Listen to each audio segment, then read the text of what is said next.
Hello everybody, welcome to UGC EPG Pathshala. Back again to GIS, and now you know what is GIS and you understand the nuances of GIS operation. Let's now talk about the strength, the basic strength of GIS today in the form of a lecture on overlay operations and analysis in GIS. I'm Dr. Seema Mehra Parihar. I've been teaching remote sensing and GIS now for the last 30 years, and in addition I'm also teaching natural resource management. I've got my PhD from Delhi School of Economics, Department of Geography, got my share of learning of remote sensing GIS from IRS Dehradun, and I've got a postdoc fellowship at ITC Netherlands, where again I got exposed to these tools. Let's start our journey of learning overlay operations and analysis. Today what we are going to do is we are going to understand the concepts of spatial analysis in geospatial environment. We are going to be able to give a brief description of overlay analysis in GIS. We will be able to comprehend importance, uses and essential characteristics of these all analysis. We will also be able to visualize the role of vector and raster data model in these analysis. So let's start going. We all understand by now, definitely, that spatial analysis is the vital part of GIS. It can be done in two ways, one the vector-based and the other the raster-based analysis. Since the advent of GIS in, you can call it 80s, 60s, 90s, many government organizations have invested heavily in GIS installations, including the purchase of hardware and software and the construction of mammoth databases. The two fundamental functions of GIS have been widely realized. One is generation of maps. Second generation of tabular reports. Both are important. And indeed, of course, GIS can provide a very effective tool for generating maps and statistical reports from a database. However, GIS functionality far exceeds the purposes of mapping and report compilation. Please keep this in mind. In addition to the basic functions related to automatic cartography and database management systems, the most important use of GIS are spatial analysis capabilities. Just remember SAC. Spatial analysis capabilities is something what GIS is all about. As spatial information is organized in a GIS, it should be able to answer complex questions regarding space. And this which you've done in Query GIS. Making maps alone does not justify the high cost of building a GIS. The same maps may be produced using a simpler cartographic package. Likewise, if the purpose is to generate a tabular output, then a simpler database management system can work. Any statistical package can work. Why GIS? So it's a spatial analysis that requires the logical connections between attribute data and a map features, and the operational procedures built on the spatial relationships among map features, and that's something so important. And these capabilities make GIS a much more powerful and cost-effective tool than automated cartographic packages. So that's the reason, you may find that it's not an AutoCAD is different and a GIS package is different. Database management system is certainly very different than GIS. We need to understand the relevance of the functions. We need to understand even the other cartographic packages or the database management systems, which are generally just one step less than or below GIS. So now let's talk about using GIS for spatial analysis. Spatial analysis in GIS involves three types of operations: attribute query, known as non-spatial, spatial query, and generation of new data set from the original database. Right? So these are the ones which are there. So in case, let's take a journey forward and understand about the GIS usage in spatial analysis. GIS can interrogate geographic features and retrieve associated attributes. Obviously, that's the reason why we are using GIS. Information called identification. It can generate new set of maps by query and analysis. It also evolves new information by spatial operations. Here are described some analytical procedures applied within GIS. GIS operational procedures and analytical tasks that are particularly useful for spatial analysis include: number one, single layer operation; number two, multi-layer operations; three, topological overlay; fourth, spatial modeling; fifth, geometric modeling; sixth, calculating the distance between geographic features, calculating area, length and perimeter, geometric buffers, point pattern analysis, network analysis, surface analysis, raster grid analysis, fuzzy spatial analysis, geostatistical tools for spatial analysis, so on. Single layer operations are procedures which overlay analysis is operation. That's something which is so very important. So, overlay analysis is operation in GIS for superimposing the multiple layers of data set that represent the different themes together for analyzing or identifying. That means one layer over another layer. The sandwich that you eat, there's one bread piece and then you've got a cheese inside. Imagine a club sandwich and you have another bread piece and then you have a sauce, green sauce, then you have tomato there, another bread piece. Then you may have your potato slice there and then another piece, another color. So, all these are layers and that something is what is called an overlay analysis. Overlay analysis represent the composite map by the combinations of different attributes and geometry of data set or entity. Overlay is the operation of comparing variables among multiple coverages. And in the overlay analysis, new spatial data sets are created by merging data from two or more input data layers. Overlay analysis is one of the most common and powerful GIS techniques. It analyzes the multiple layer with common coordinate system and determine what is on the top layer. That means what we require is a common coordinate system, obviously. Overlay operations combine the data from same entity or different entities and create the new geometries and new unit of change. Overlay operations perform many types of analysis. For example, cropping pattern in the field, dominance of particular ethnic population in a region, age and sex composition of region, physical landforms of the surface, all those, Suppose I have to find the potential park sites of population. So, I will create the map of density of population and the map of distance to parks of populated area. Then I will superimpose both the layers and find the suitable location. Agree? It is also termed as a spatial overlay because it is accomplished by joining and viewing together separate data sets that share all a part of the same area. The result of the combination is a new data set that identifies the spatial relationships. Before the use of the computer, a similar effect was developed by the Ironmaker and others by drawing maps of the same area of the same scale on clear plastic and actually layering them on top of each other. Map overlay is used in both model overlay of vector data and overlay of raster data. So, what did I do? In that park experience, it was like the park, whatever is there and then the distance and they overlaid and then you come to another third layer. So, that is an overlay. Okay, remember your sandwich? That is an overlay. So, there are 4 overlay operators in common use. Number 1, point in area, also known as point in polygon.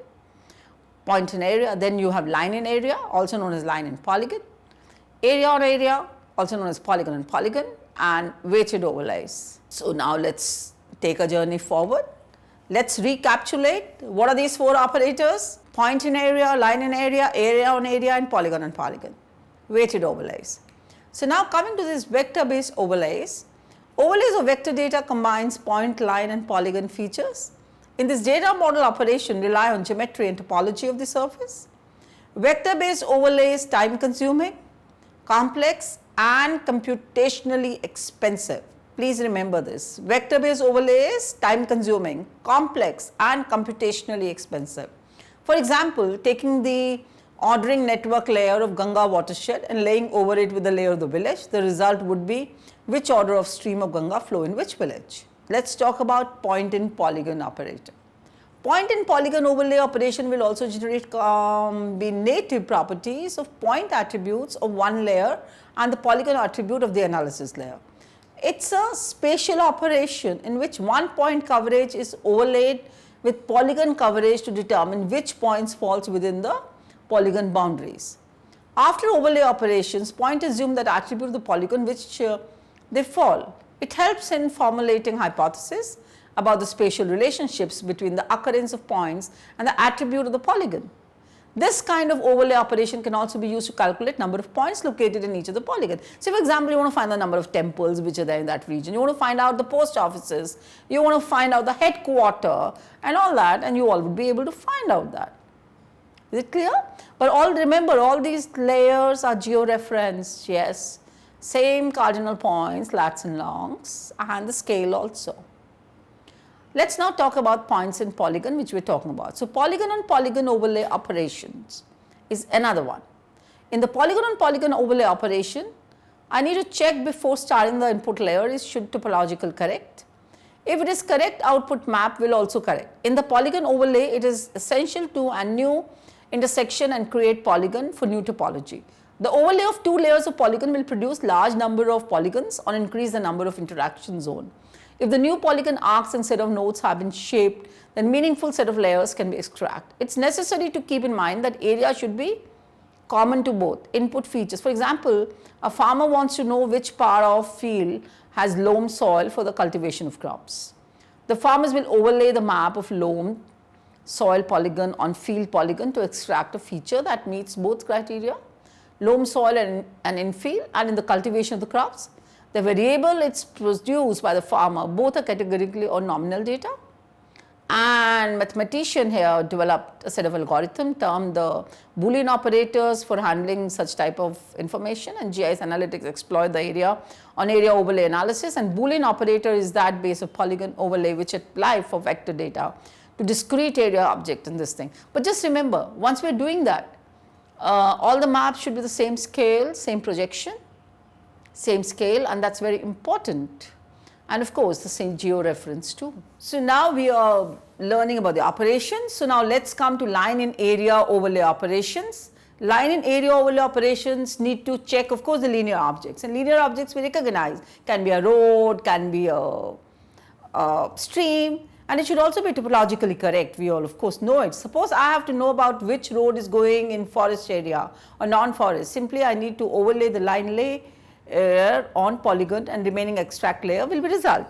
I think we agree with this. Now let's talk about the point in area overlay operations, and of course which we've already done. So we have to all take care of all those basic elements and then overlay one over the other, and then we may find another third additional layer which is going to be a thematic layer which is going to give us a result. Now let's talk about another one that's called weighted overlay and the vector data model. The objective behind area on area overlay on a vector data model is to identify one or more parts of the new geometry that met simple criteria. Areas that did not meet the criteria were discarded, of course, and this was processed as a simple task or a single task. The function of weighted overlay is to determine a new set of values for the complete coverage based on a combination of input values. There are two tasks to perform that working with a vector data model. So, right, I mean, I hope you understand that we need to create weights. Some are just not important and some are important, and then we assign weights to that. So now, what are the two tasks? The two tasks are, one, to create a new set of geometries for the entire area and to compute a new set of attributes for those of geometries. And after performing the above mentioned task is a matter of describing a mathematical equation to process the input values.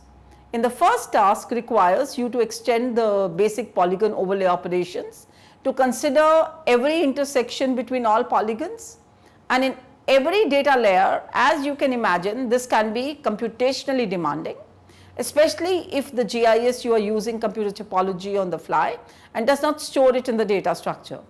As we shall see, this is one of the reasons why weighted overlay is more frequently applied to a raster data model. But again, we all should remember that there are requirements for overlaying point, linear and polygon data in selected combinations. Example, points in polygon, line in polygon, polygon on polygon are the most common. The arcs of the input layer are split of their intersection with arcs of the union layer. Thus, the number of polygons in the output layer will be larger than the input layer. It is then the Boolean operation that uses this operation. Therefore, the output map corresponds to the area extend to the input layer on analysis layer or both. And union requires both the input and analytical layer of the polygon. And this operator is generally used for querying and analysis of the urban sprawl and other sprawls. Then we also have, so after union operator, we have intersect operator, which is so very clear in the figure 2 in the text. Intersect operator performs the intersection of two input layers, and the resultant layer will keep these partitions of the first input layer feature, which will fall within the second input layer region, and that is a feature that's common area of both the input layer. It uses the Boolean operator. And the point of caution is that the input layer may either be a point or line or polygon, but the analysis layer should be always be polygon, obviously, because we are getting all impressions on that, and that's something so very clear in the input coverage visual graphic that you're seeing, and the intersect output coverage that you're seeing in a graphic, and that's something so very important.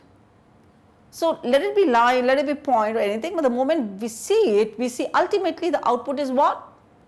Polygon. Yes, because map is a polygon, map is an area which is having different point, if you remember your first lesson, second line and all that. So now let's talk about the polygon overlay. Polygon overlay is often used for site selection or suitability analysis. One problem with vector overlay is the possible generation of silver polygon, or we call it sliver polygons. And these sliver polygons arise from inconsistencies and inaccuracies in the digitized data, and which actually, just remember, it should actually be corrected. We all know that, and some important overlay operations of ArcInfo are discussed here. One of them is CLIP, CLIP, creates a new map that includes only those features of the input layer that falls within area extent of the CLIP map. The input layer may be point, line and polygon, but the analysis layer, CLIP layer, must be polygon layer, and this operator is used to extract a smaller data set from the larger data set. For example, in the extraction of the city from the city map, and the city boundary is considered as the analysis layer, as so very clear in the graphic. The input layer is there, and the analysis layer is there, and the output layer is there, and we can see the clips. The next is erase, E-R-A-S-C, erase. Erase is a reverse process of clip, where the features of the input layer that fall within the boundary of the analysis are erased, and those fall outside the boundary of the analysis layers are retained. And the retained layer will have all attributes from the input layer only. The input layer may be point, line and polygon, but the analysis layer is always going to be guess, yes, polygon. And we can see so clearly in the diagram. Next is split, S-P-L-I-T. It divides the input coverage into two or more coverages. For this, a series of clip operation is performed, and each resultant layer contains only those portions of the input layer that are overlapped by the polygon satisfying the specified criteria. For example, a national forest cover can use split to divide vegetation cover by district, so that each district can have its own vegetation coverage, and so very clear in the diagram, the logical operator, where you can see the spatial result and you can see the tabular result. Now let's come to update and identity. Update uses a cut and paste operation to replace the input coverage and the map feature. So it's a logical operator, right? And we can see in the graphic the spatial result and the tabular result. The input layer will be updated. Updated means it can be replaced by the analysis layer for generating the output layer. It means the resultant layer will have features from the input layer in the non-overlapping region and the feature from the analysis layer for the overlapping region. Both the input and analysis layer have polygon topology. And this operation is useful for updating the existing coverage with new map features and in limited areas of coverage. For example, we have the land use map of 1990 and the build-up area map of 2000.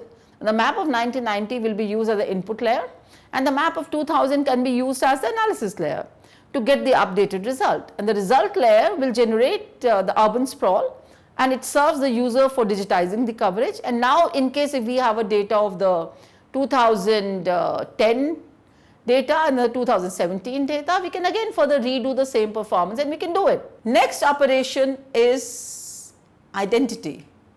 So identity operation is where you get overlays, polygons, and keep all these input layer features and only those features from the analysis layer that overlap the input layer.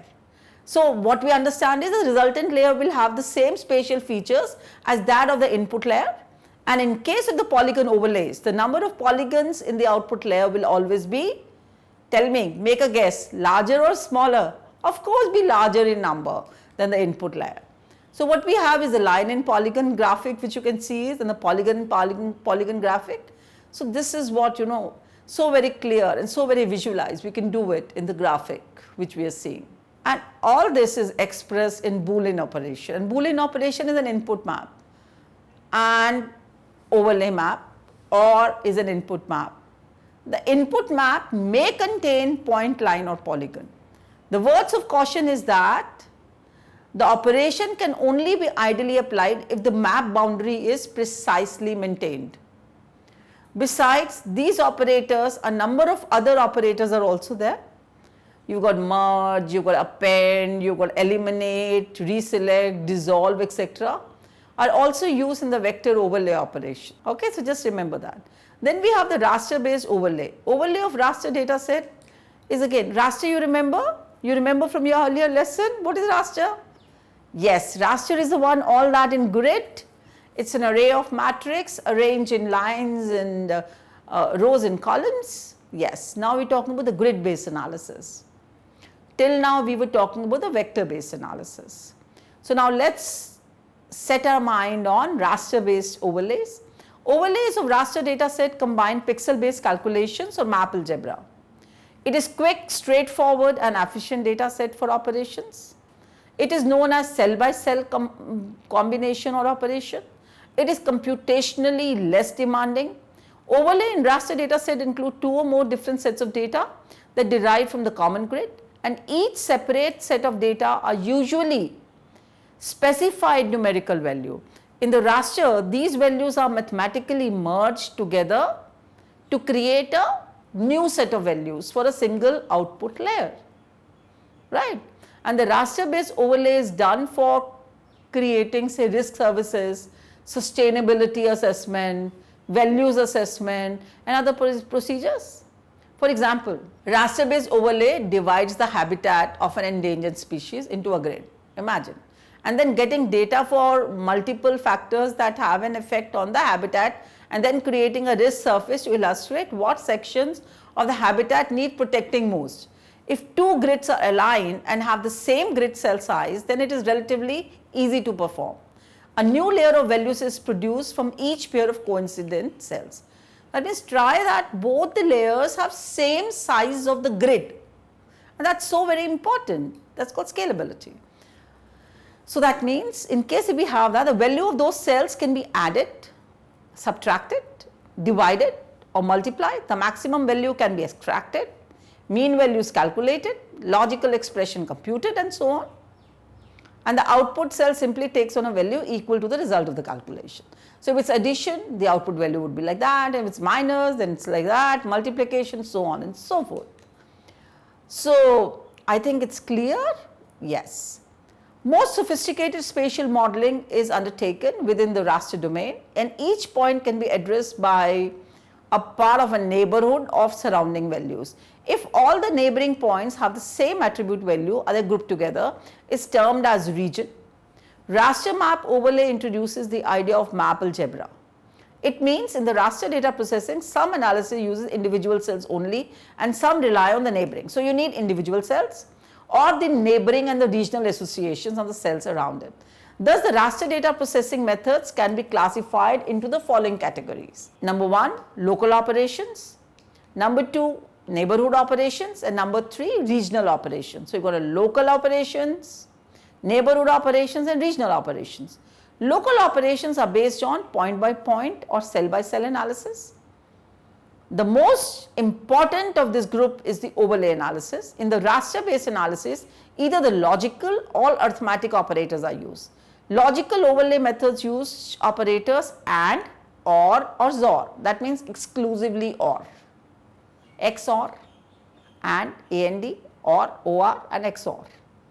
XOR is exclusively OR. Mathematically AND multiplies the individual cells, whereas logical OR and XOR add individual values of the corresponding cells. The most important consideration in raster overlay is the appropriate coding of the features in the input layer. What is important? Appropriate coding of the features in the input layer. The raster overlay is affected by the resolution. What is the resolution of the cell? And scale of measurement. Scales we all know. What are the different types of cell? Nominal, ordinal, interval or ratio? Yes, that's something which is there. It is advised that the resolution and the scale of the measurement of both the input and analysis should be compatible. Basic arithmetic operators in raster overlay operations are addition, subtraction, division and multiplication. Simple maths. All these operators are explained there with the self-explanatory diagrams which are so very clear in the adjacent graphic. To begin with, let us look at the graphic which is there of the subtraction. 10 minus 3 is 7. Yeah, it's based on same basic maths. Yes, I'm very happy that you've learned that. And each operation would be performed cell by cell. And the cell by cell operations are termed as location specific overlay. But assigning values to the entire thematic region create a new layer and termed as category wide overlay, right? This is a category wide overlay. So then we have local neighborhood operations, and these are also known as focal operations. And it uses the topological relationships of adjacency between cells in the input raster layer to create a new layer. And this operation assumes that the value of particular cell is affected by the value of the neighboring cells. Hence, a moving window of 3 into 3 cells is generally applied on the input raster layer. And the value of the output cell may be either the average of all the cells of the moving window, or the central cell of the windows, or the median cell of the window. And that's so very important. Then we have operators on regions that we call regional operators. They are also known as zonal operations. Region is a zone, agree? It may just not be a next neighbor, it will be a combination of a neighbor. Region, yes, very good. Generally, a region is defined as the area with homogeneous characteristics. In raster model, it has been defined as the collection of cells that exhibit that same attribute characteristics. Though it also uses two input layer, but the mode of operation and the purpose is altogether different from the local operations, as it uses the boundary of one raster layer to extract the cell value from the other raster layer. The major purpose of this kind of operation is to obtain relevant data from the existing layer for further spatial analysis. There is no uncertainty in the location of the region boundaries because they are in the perfect registration. So remember, registration is so very important, otherwise it's very difficult. Okay? So now let's come to the next operation. It's called reclassification or a method. Reclassification is method of changing the attribute value without altering the geometry of the map. In fact, it is a database simplification process that aims of reducing the number of categories of attribute data layer. Accordingly, features adjacent to one another that have a common value will be treated and appear as one class. Reclassification is an attribute generalization technique. Typically, this function makes use of polygon patterning techniques such as cross-hatching and or color shading for graphic representation. It usually uses either logical or arithmetical operators for raster data or arithmetical operator for vector data. After reclassification, the common boundaries between polygons with identical attribute values are dissolved. Consequently, the topology will be rebuilt. In a vector-based GIS, boundaries between polygons of common reclass values are dissolved to create a homogeneous map. And the dissolved map boundaries based on specific attributes value often result in a new data layer being created, agree? Almost all GIS software provide the capability to easily dissolve the boundaries based on the results of a reclassification. Some systems allow the user to create a new data layer for the reclassification, while the others simply dissolve this boundary during data output. The exact process of the undertaking a reclassification varies greatly from GIS to GIS. Some will store result of the query in query sets independent from the DBMAS, while others store the result in a newly created attribute in the database management system. So I think by now it is clear what is overlay, and we've understood different operators, we have understood different use. Let's now get going and understand the application of overlay operations before we wind up this lesson. Let's talk about a suitability model, and this can be used to find the best location to construct a new school, hospital or police station, industrial corridor, etc. Certainly land uses are more conducive than others for building a new school. For example, forest and agriculture were more favorable than residential housing in this model. It was desired to locate the school on flat slopes, near recreation sites and far from existing schools. For this site suitability, overlay keeps in mind some points. Selection of the criteria is important. We need to reclassify the data as per the criteria. We need to overlay Boolean or map algebra. We need to extraction and representation of the suitable sites and all that. For example, and so that's something which is so very important. So that means after, in case if we have input all this data in a correct way, in a correct scale, we can then find out that which is the best suitable site for a school based on the input data. Okay? So now after selecting the best possible site for school, say now we want to find a location for the nuclear waste repository. So for this site should be an area of suitable geology site, must not be easily accessible, must be away from high population, and site must be outside the area of conservation in case nuclear waste repository we want to find out. So we need to create layers from that. So now let's just talk about another example, say a vector overlay operation. An example says the urban infrastructure. We need for minimum layers for overlay analysis, how GIS is happening in the infrastructure world. If you're wondering about the application shaping the infrastructure, of course, what is happening is that there's lot many overlay analysis can be done, because today for urban infrastructure if you're talking about, we are basically considering or remodeling the world. Urban development and the planning can be implemented more efficiently with the help of the GIS, we all totally agree by now.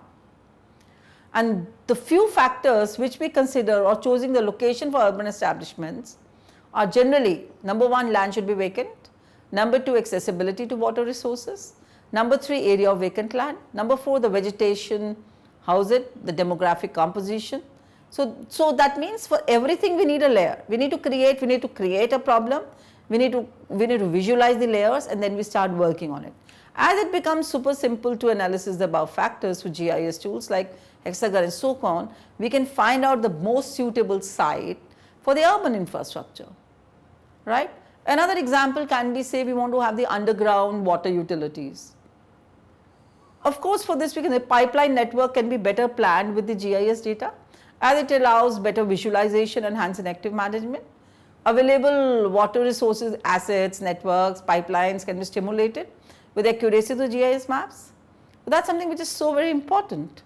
That means we again need to visualize all those layers which are there, all the directions which are there, and we can further find out this. The third, in case if we want to create maps or we want to visualize the spatial data for water management. The main task of water management are deciding the distribution mechanism, collection of the drainage storm water management and so on. So they create layers. Then another, so all these examples you can think of, let's say the metro system which is going on. So in making metro ecosystem perfect, we need to have now for this real-time data. Promoting and facilitating the excellent access to geospatial data, the metro ecosystem is one of the best applications of GIS. Sharing the accurate data in real time, planning the metro station and analyzing the moving trains is made easy now once we know it's through GIS, and that's something which is happening. So today we are having lot many data which is there. Technology is still growing and excelling. And another example, so that means I can go on and on with the example. Let's now go with a recent example of this earthquake in Mexico. This earthquake in Mexico was at 7.1 Richter scale magnitude. It caused a lot of destructions, huge loss of life and property. The death toll in this tragedy has crossed 225 and thousands more were injured, missing or lying in the debris waiting to be rescued. Epicenter of this powerful quake was in Puebla, which is about 80 miles from Mexico City. So then this, consequent of this overlays, because we had the map before, Esri had created a map of impact, mapping the impact, and this is with all the layers. and created a summary map so as to entirely focus on the region and provide accurate and detailed analysis, highlighting the region most affected by the earthquake. SRE has developed this enhanced shake-up map that shows the impact of the devastation quake on nearby population. It could only happen because of overlay analysis. An impact summary map is used mostly in situations of the emergency to gauge the impact on the ground and very quickly communicate this to anyone interested in knowing about. It is very helpful in giving the crux of the matter to the people and contribute to the dissemination of information that would be essential in rescue operations and evacuation of people trapped in disaster, right? So out here, you found that, in this map, in case you look at the visible graphic, different colors for different figures were there.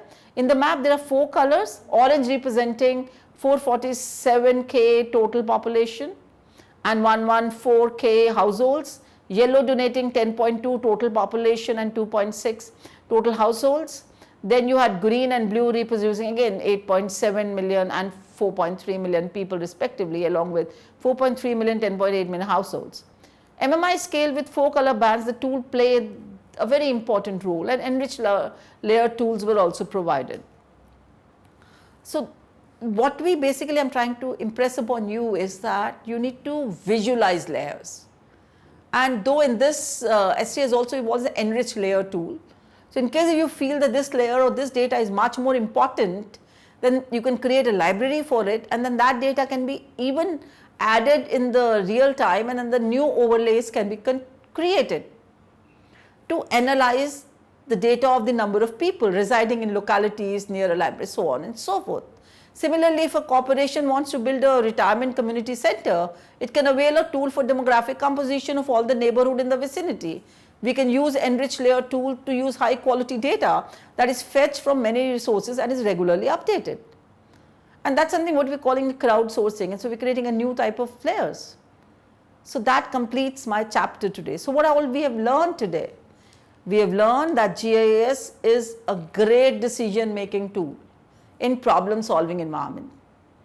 Number 1. Number 2, spatial analysis is a vital part of GIS and can be used for many applications like suitability, natural resource monitoring, environmental disaster management, and many more. Another thing we've learned is that the vector and the raster based analysis functions and arithmetical, logical and conditional preparations are used based on the recovered derivations. The most important thing which we have learned is visualize layers, visualize themes, remember your objective, and go ahead and perform overlay analysis.